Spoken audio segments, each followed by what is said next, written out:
morning mga kabisi. In behalf ni Daddy Frankie, siyempre sa kabuong team, ayan, Kuya Walpo. Hi Mama Rosel.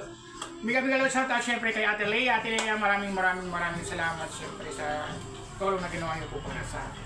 And siyempre kay Mama Sally Locare and kay Madam Gorgeous Rose, ang pinaka-gorgeous ng Houston, Texas. So ngayon mga kabisi, magluluto tayo ng kakaibang kanton. Wow! So, simulan na tayo.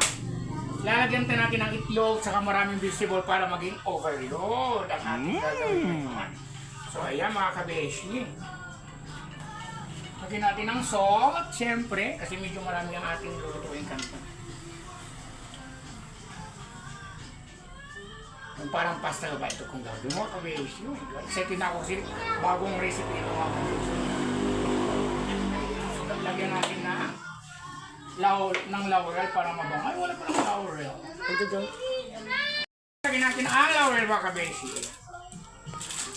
Kuya Bal, magluluto ka ba? Ay, hindi. Maglalaba. O, ito, ito. Lalagyan ko na ng powder. O, ayan.